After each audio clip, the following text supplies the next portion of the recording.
let's go through some of the more fun myths and crazy things that I've heard from about on hormones.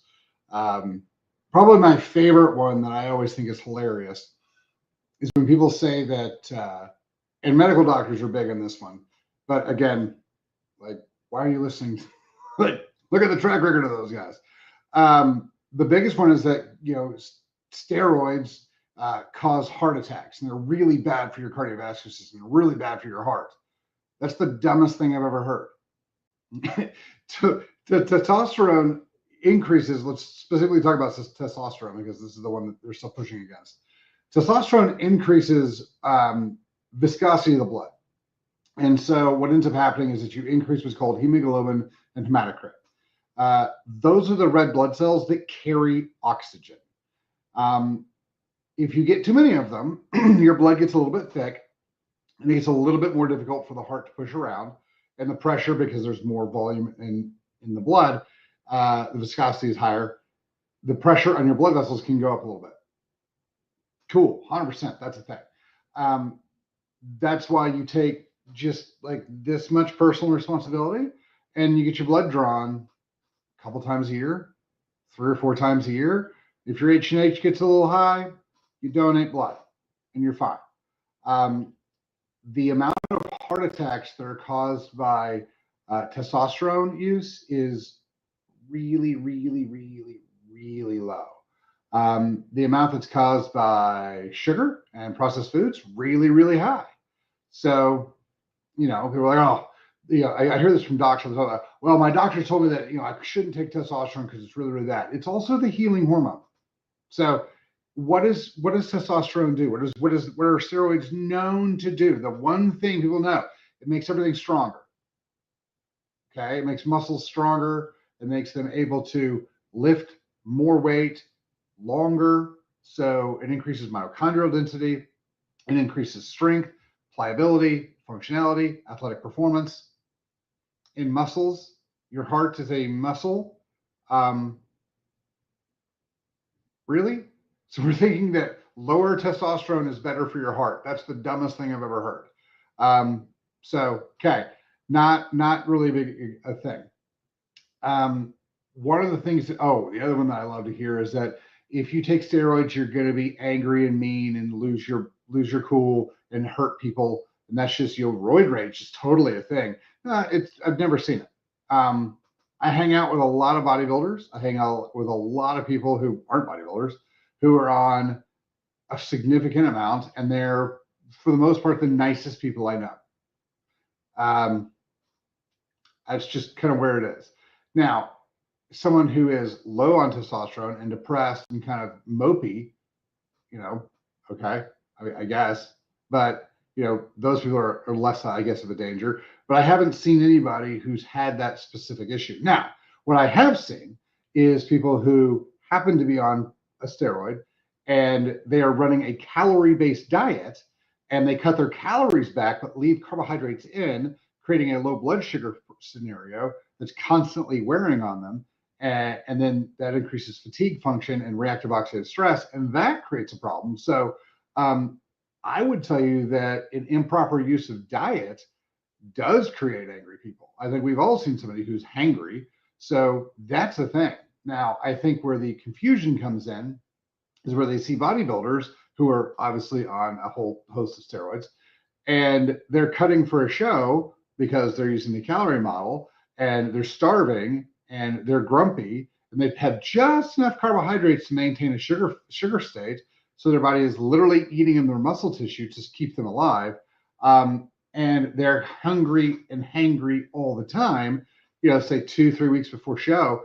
And people see them and they're like, wow, those people are super angry. Again, not the hormones, 100% the diet.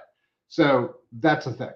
I think we see a lot of people who are worried about damage from testosterone and hormones and things like that. Okay.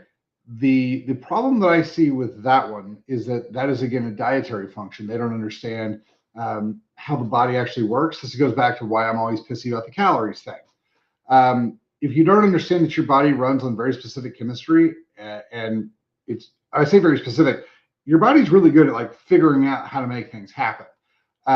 So that's one of those big things that you kind of have to factor in. So are you getting in your B vitamins? Are you getting in your methylated folic acid? Are you getting in, your omega-3s? Are you getting in your saturated fats? Are you getting in, your minerals? Are you getting all the things that your body requires to run? If you are, your body can do a good job. Now, here's the thing. When you add in an anabolic, it's going to do something that's going to make your body produce more tissue. Anabolic means grow, to add to.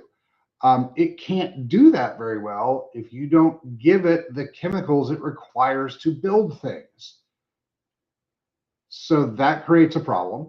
If your liver has to now go out and scavenge pieces and parts and whatnot to build new cells and build new tissue and break apart old stuff, and scavenge this chemical from over here and take this one and cut it in half and take this piece, and this part's now metabolic waste, that's a problem. I see that more often than not. People come in. I see this a lot with women too. Like my women who are competing, my bodybuilders, my models, those sort of things, where they'll come in and they'll be like, oh man, my anxiety is really bad, or I'm getting angry, or my emotions are just kind of all over the place. And you look at their nutrient density, and I'm like, oh my God, you're out of everything, and your gut is fried, and so you're not producing any serotonin, so you feel horrible all the time. You have a massive parasitic infection. This is what I see like all the time. Like I have a lot of women who come see me who are competing, or who are in the process of competing, or just have competed, and they're emotional wrecks. And they're like, I wasn't like this a little while ago. I don't know what's going on. Well, here's the thing. Let's assume that they have parasitic infections, because the vast majority of people do. What ends up happening is when they increase their anabolics, they increase the drive to build things, which increases the need for nutrients. Where in a lot of these women at the same time, because of their cutting system, they're decreasing the intake of all nutrients. If they have a parasitic infection where they were low on nutrients to begin with, now they're significantly lower. And so their body just runs out of reserves. And so that's where they end up. And so you've got to completely rebuild the gut. You're like, all right, cool. We're going to do the kill and refill, kill the parasites, kill the yeast, restore the probiotic function, and then feed the probiotic function. So the thing on that I keep telling people, I don't know if anybody's listening, your gut flora is specific to your body and what you're eating. And so, this whole like, well, what's the best, everyone should have this type of gut flora. Again, there isn't a diet for people. There's a diet for a person. There's not a gut flora for people. There's a gut flora for a person. And so it is vastly built upon what you're eating. And so if you start eating a specific diet, it will feed the bacteria that you have. Those bacteria will grow and populate in the gut. Now, if you're eating a whole food diet that has lots of everything in it, you'll have a lot of different bacteria. Is that better or worse? There's arguments on both sides. If you're eating a very specific diet, let's say you're eating a carnivore diet, your body's going to be really good at breaking down meats and things that are in the carnivore diet. If you're eating a vegetarian diet, it'll start drifting that way. So yeah, the gut flora is going to be a little bit different. So depending on what you're getting in, depends on a lot of the gut flora. So if you're not bringing stuff in and you have high stress, what you're going to end up doing is frying the gut. And we see that all the time. And guess what? For any of the women who are competing or thinking about competing,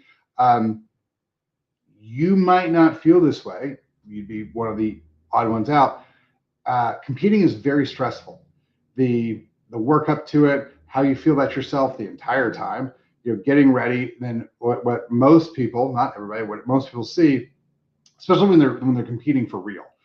When you're doing it for fun, or you're doing it just as a marker, it's not that big of a deal. But when you're doing it for, I need this to progress in whatever I'm doing, right? Whether it's you have to win to progress to the next stage or whatever, it's very stressful. And so you have the psychological emotional component that almost never is factored into function, which is 60-70% of how your body actually reacts to the outside world.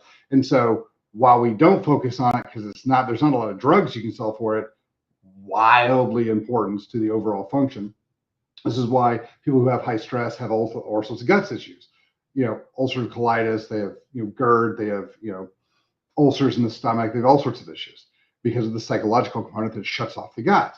And so if you're stressed out and you're not taking in ample nutrients and you have a parasitic infection, which is about 90% of the competitors that I've worked with, and to be fair, it's about 90% of all the competitors, you're going to have deficiencies that you have to refill before you can move forward. And one of the big things that we see when we're looking at athletes is your nutrient needs are significantly higher than everybody else to begin with, because you have the same stress everybody else has, and usually a little bit other stressors. You've got a lot of physical demand needs because you're moving your body, you're requiring all the chemistry, you're doing all those things. And then if you're cutting, so you're not bringing in nutrients, that's another issue. So remember, there's more than just calories in food, right? Even if you're doing it the worst possible way you can measure things, and you're using calories. If you're like, well, I'm going to cut my calories back. Great. So you cut back, sugar, fiber, starch, all protein, saturated fats, unsaturated fats, all those things you cut back on, which your body uses differently. And so you don't have those things, but you're also aren't getting in any of the, B vitamins, any of the food to keep your gut flora functioning and healthy, any of the stuff any of the nutrients, any of the vitamins and minerals that your body requires to function. So those are things that we have to factor in as well. So when you're looking at an athlete, this is why I always say no athlete should see a non-athlete doctor, because, if this doctor is going by what has been normally said for normal people, then they're never going to be able to treat athletes properly, because athletes are not normal people. Their demands are higher, their needs are higher, the mental function is completely different. Everything about an athlete, specifically the more advanced this athlete gets, the more different they are. Even in blood work, this is the biggest thing. Like, I'll have athletes come in, like, you can send me blood work and I'll be like, you're an athlete or not. Like, you worked out this morning. That's one of the easiest things is to find on labs. Like, I say this a lot, I talk about this all the time, but I'll get labs in and people would be like, my doctor was freaking out, telling me I was going to die and all these different things. And I was like, did you work out this morning? And they're like, yeah. I'm like, did you take your pre-workout? Or, of course I did. I'm like, that's why this looks like that. And they're like, oh. And I'm like, your ALT, AST is higher because that's what happens when you work out. Your creatinine is higher because that's what happens when you work out. Your BUN nitrogen is higher because that's what happens when you work out. Like, those are pretty obvious things, chemically that happen when you work out. But again, if you don't treat athletes, you don't know to look for those things. So there's a lot of this that when we're talking about hormones that people aren't gathering. So yeah, a lot of times, women come in and they're like, oh, well, women need estrogen and progesterone and this and that. Not if they're not trying to have babies. Like, you don't need that much progesterone. You do need the estrogen. Testosterone converts to estrogen. So you don't need to be on 6 different things. Most women, if you just give them testosterone and you understand how the body works, you give them testosterone, it converts over. You're good. So these compounded pellets with, specialty bioidentical, this and that, we're going to give you this much testosterone and this much estrogen and this and that. Don't. Like, here's the thing. The thing about hormones that people really need to understand is that the numbers are kind of squishy. So, like, you talk to women and you're like, hey, do you have hot flashes, night sweats, and vaginal dryness? And they're like, yeah. And their testosterone's, their estrogen's 30. I'm like, all right, cool. You put them on testosterone, and their estrogens go to 45. And you go, do you have hot flashes, night sweats, or vaginal dryness? They're like, yeah, all those things went away. It's fantastic. Feel great. Guess what? They don't need more than 45. Now, if you're trying to have a baby, this is a different conversation. But that's one of those things. Like, this isn't a dangerous thing. The thing that makes it dangerous, like I was alluding earlier, is what are you getting in that completes the picture? Because it's not just, your body doesn't just run on hormones and calories. This is the problem that people are getting into. Your body runs on this giant swath of chemicals. And so if you're going to get the chemicals in, you're going to be totally fine. Because again, what are you trying to do with an anabolic? You're like, well, I'm trying to lose weight. I hope not. Fat loss is catabolic. If you're trying to increase an anabolic function, you're trying to grow tissue, you've got to feed the body the required nutrients it has to build that muscle tissue. If you don't give it the nutrients, you're just sitting there spinning it. Or, well, people go, well, I'm just trying to burn some fat, so I'll increase my metabolism with the anabolics and I'll burn some fat. That's not the best idea. You're burning up a totally different system. If you want to reduce fat, put yourself in a fat utilization state with your diet, and then restrict the amount of fat you're giving. This is intermittent fasting. That's probably the best way to do it. This is one of those things where you're giving the body just a little bit of fat throughout the day to maintain a fat burning system or fat utilization system for energy. And so that's a great way. But again, you lose fat with diet. The reason why when you exercise you lose fat is because your body requires extra energy to create tissue, but it has to have all the components. And this is not whey protein from a protein smoothie. Sorry. If you want muscle, eat muscle. I heard Gary Breck come out and be like, if you eat fingernails, it's not going to help your body create fingernails. 100% that's wrong. 100% that's wrong. If you give the body the required chemicals and required nutrients, it can then make that thing better. If you give your body red meat, it's going to make the red meat that's in you easier. If you ate fingernails, I'm not saying you should do this, but if you ate fingernails, it's going to give your body all the chemicals that your body uses to make fingernails. And so it will then be able to make fingernails a little bit easier.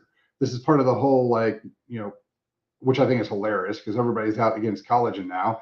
And Brecca was such a huge component of drinking bone broth in the morning to stave off, muscle loss. And I hate to tell you this, guys, but bone broth is collagen. So if you guys are looking for some of these things, one of the things that this is the stuff I see missed all the time is everyone's looking at the hormone, but they're not looking at what happens once the hormone gets in the body. They're not looking at the nutrient needs. They're not looking at the detoxification needs that all went way up. You're creating more stuff. So just like if someone's building a house or a building or a road, as they're building things, they're gonna have a lot of waste. You've got to make sure you get that waste out. You got to make sure you give the body the required tools and everything to build the building, build the structure, so it's building it properly. These are the things that I'm not seeing being done, because I see people come in with these really great, cycles, and I'm like, cool, what are you eating? And they're like, well, I'm also trying to go lean, so I'm only eating like 1,600 calories. I'm like, that tells me nothing.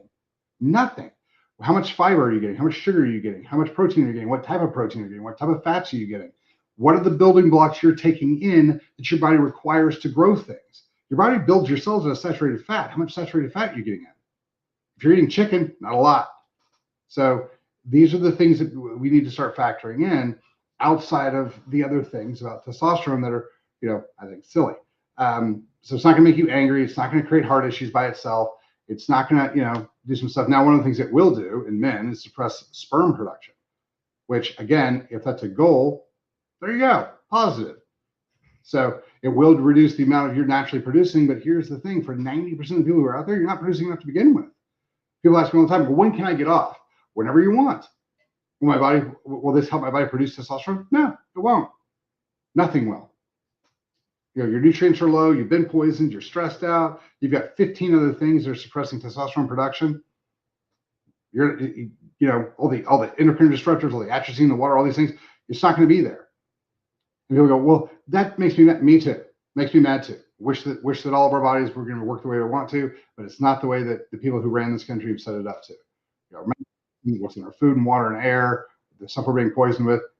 Sorry, that's not where we're at. So quit blaming the steroids for the things that everything else has been doing. One of the biggest issues you see with steroids is not anabolic steroids, but with like prednisone and anti-inflammatory steroids. Those are great for like a very short amount of time. You take them for a long time, it's going to create all sorts of damage to your endocrine system and all sorts of problems. So let's differentiate that. Yes, the anti-inflammatory steroids, long-term use is really, really bad for you. The long-term use, like 20, 30, 50 years of proper amount of utilization of hormones and steroids like testosterone, extremely important to the body, extremely functional. You cannot be healthy without it. So those are some of the things that I just off the top of my head, I saw a post on it, so I wanted to throw that out. You guys have any other questions? Just have questions at chalmerswellness.com. If you're wondering about those things, get with somebody who knows what they're doing. Like, it doesn't take very long for you to be like, okay, what are your goals? I just want to do this. Great. For that box, here's the things you need to know. Here's things you need to do. Go home and be good. Like most people, like most guys, most women, if you bring your testosterone levels up where they're supposed to be and you eat a moderately decent diet, you're going to be fine. The further you push that down the road, the more intricate things get. Like a 4-cylinder Honda isn't as sophisticated as a F1 race car. And so there's more things you got to know and more things you got to deal with the F1 race car than you do with the 4-cylinder Honda. So the more you use, the more important it is. But at the same time, there's a lot of this stuff that, you guys can utilize as you go along. It's just the further you get down the road, the more specific you have to be. But if you guys have any other questions, hit us up, questions@chalmerswellness.com, or just drop in the comments. We'll see you in the DMs. Have a good day. Thanks for your time.